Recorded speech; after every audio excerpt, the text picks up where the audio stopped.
Bonjour à tous, capsule juridique numéro 241 du 19 mars 2025.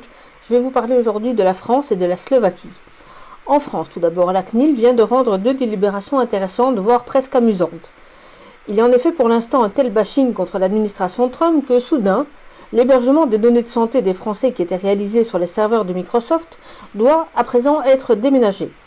La CNIL a en effet demandé au gouvernement français de, je cite, « trouver activement et rapidement, fin de citation, un hébergeur souverain, autre que Microsoft ».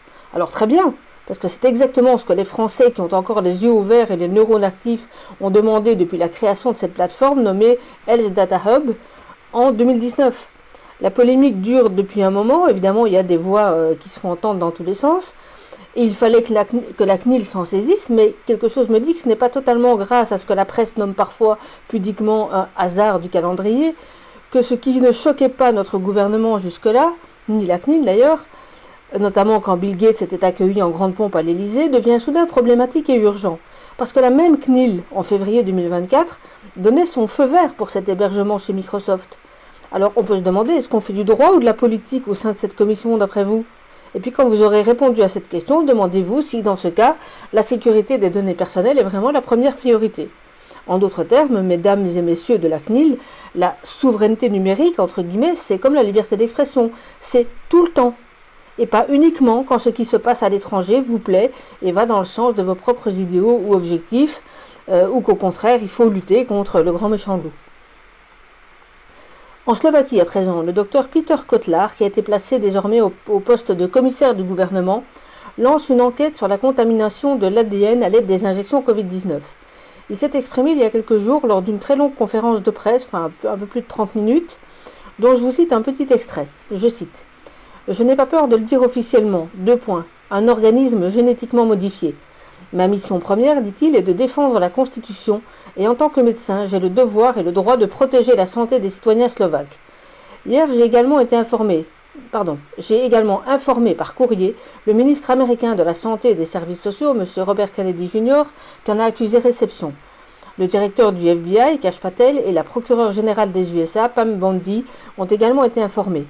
Jusqu'à présent, 34 lots de Pfizer et Moderna ont été analysés, donc en Slovaquie, dans le cadre de cette enquête.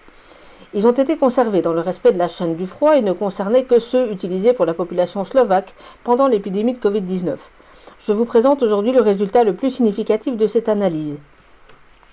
Les résultats de l'analyse de tous les lots, je le répète, ont démontré que chaque flacon contient une quantité extrêmement élevée d'ADN, un vecteur codant pour la cassette de synthèse de la protéine S. Alors, la cassette, je crois que ça doit être une mauvaise traduction. Voire pour d'autres protéines. L'ADN y est également présent en quantité presque équivalente à celle de l'ARN messager. Dans 3 cas, la teneur en ADN est même supérieure à celle de l'ARNM. On ne peut même plus parler de vaccin à ARNM.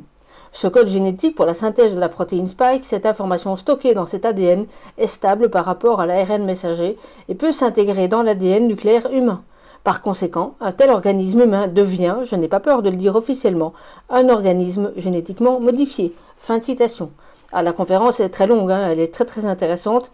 Je l'ai publiée donc sur mon canal Telegram Maître X et je vous mets le lien direct vers ce post Telegram sous cette vidéo-ci.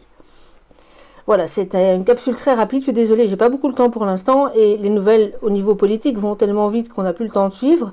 Mais je devrais revenir très, très rapidement, en tout cas le plus rapidement possible. Mais comme ça, vous avez déjà au moins de quoi vous mettre sous la dent. À très bientôt, au revoir.